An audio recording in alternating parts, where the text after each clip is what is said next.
Y en cambio en el Barça, ¿cuántos podrían ser titulares? Pues Ter Stegen podría ser titular en un PSG sin ninguna duda. Araujo, Koundé podrían ser titulares. Cubarsí, ya estáis viendo lo que es. Frenkie de Jong, Gundogan sin ninguna duda. Gavi, Pedri, ¿qué te voy a decir? Lamine Yamal, no hay ninguna duda. Lewandowski, no hay ninguna duda. Significa...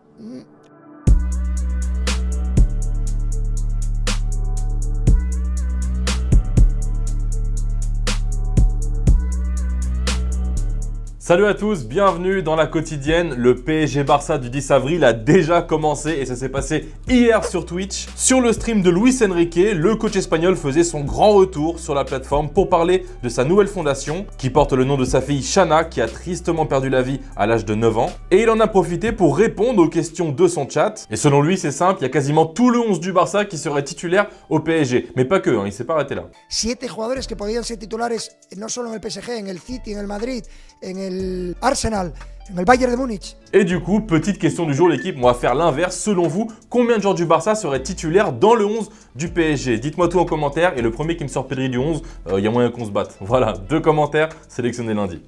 Et en parlant de Luis Enrique, on peut désormais dire qu'il est de très loin le coach le mieux payé de Ligue 1. L'équipe nous a partagé les salaires de tous les entraîneurs du championnat et Lucho est largement leader du classement avec plus de 900 000 € bruts mensuels. C'est presque 4 fois plus que son dauphin Adi Hütter et Patrick Vieira qui complètent le podium. Et pour les joueurs aussi, l'équipe a donné ses estimations. Et attention, c'est pas la liste de l'effectif du PSG, mais le top 10 ne contient que des Parisiens et sans surprise, c'est Kylian Mbappé qui est premier avec ses 6 millions par mois. Il devance Ousmane Dembélé et Marquinhos. Notez que le premier non-parisien est 11e de ce classement. Il s'agit de Pierre-Emerick Aubameyang avec 650 000 € par mois. Et puisqu'on est dans les chiffres là, petite info business sur le naming de la Ligue 1. Fini Uber Eats, dès la saison prochaine, la Ligue 1 sera sponsorisée par McDonald's. Et ouais, contrat de 3 saisons avec la LFP qui recevra un beau chèque de 30 millions d'euros par an, un record pour le championnat de France.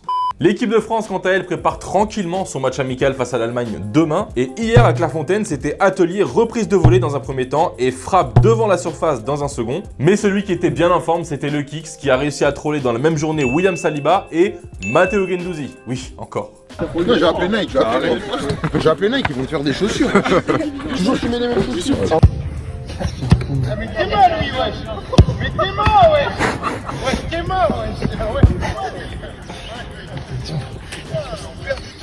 Et tiens, en parlant de Kylian Mbappé, qui s'est exprimé sur lui en Espagne? Non, pas Nopoto del Chiringuito. Non, pas Florentino Pérez non plus, mais presque. Puisque c'est Joan Laporta, le président du Barça, qui a accordé une interview à Mundo Deportivo. Et il a donné son avis sur la possible arrivée du Français au Real. Et selon lui, ça sent pas bon. Non, ça va être le début des problèmes tout ça. O sea, no envidia el Madrid con Mbappé, ¿no? Para nada, para nada. Y además que, bueno, yo no sé si lo harán o no lo harán. ¿Tiene información, presidente? Solo tengo intuición. Ahí tienen un problema. Tendrán que venderse a algún jugador, ¿no? Porque no van a jugar dos en el mismo sitio. Hablando de las cifras que habrán distorsionado vestuarios, seguro. Eso no va de regalo. Hier, ça jouait pour s'arracher les dernières places qualificatives pour l'Euro. Et on connaît désormais les affiches finales de ces barrages. Le Pays de Galles affrontera la Pologne après leur victoire respectivement face à la Finlande et l'Estonie. Et le gagnant de ce match sera d'ailleurs dans le groupe des Bleus cet été. L'Ukraine, quant à elle, jouera sa qualif contre l'Islande. Et pour le troisième et dernier ticket, la Géorgie de Willy Sagnol affrontera la Grèce. Un peu de football vrai, l'équipe, ça va nous faire du bien. On va partir en Argentine avec l'Atlético Tucumán qui a giflé Belgrano 4-0 avec notamment 7 reprises de volée. Ça blague pas. Toujours dans le pays de Léo Messi, Argentinos Junior face à Rosario, petit festival de Maxi Romero qui couche le défenseur et le gardien, le tout avec la semelle avant de conclure de l'extérieur. Franchement, c'est tout ce qu'on aime.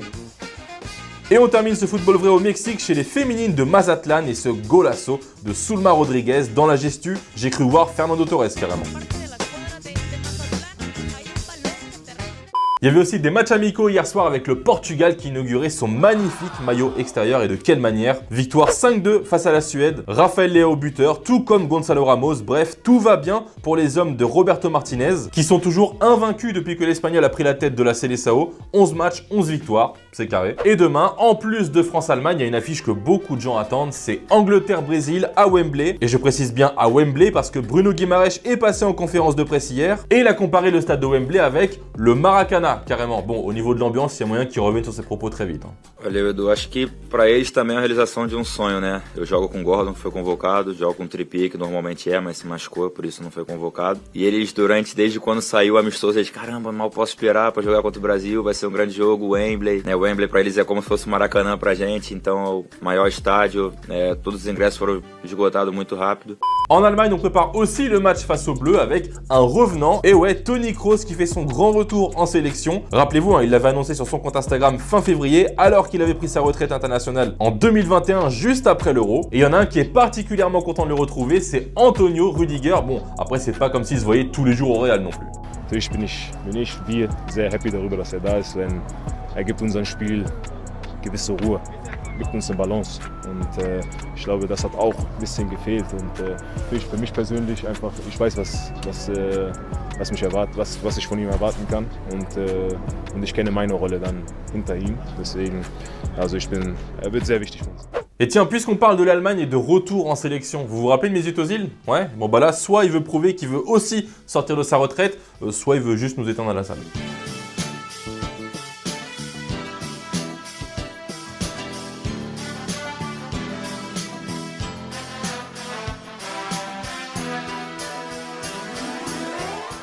Hier, on vous demandait dans quelle équipe vous verriez Hervé Renard rebondir après les Jeux Olympiques. Et pour toi, Globes, tu le verrais bien aller à Liverpool la saison prochaine. J'avoue que ce serait une grosse surprise. Mais toi, Jason, t'es un peu plus réaliste. Tu le vois bien faire son retour en Afrique car il aime grave ce continent. Et tu mises même sur le Gabon ou sur le Cameroun. De toute façon, tu mets Hervé Renard dans n'importe quelle sélection africaine. Je pense que ça marcherait.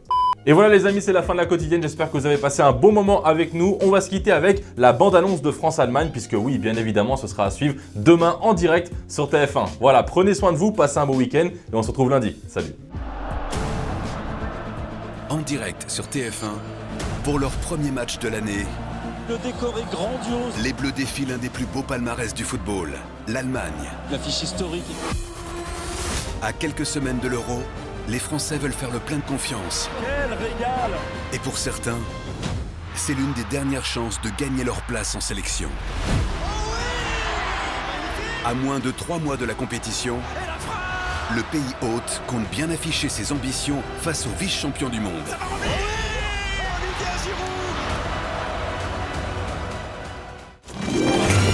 C'était votre programme avec Winamax. Winamax, le plus important, c'est de gagner.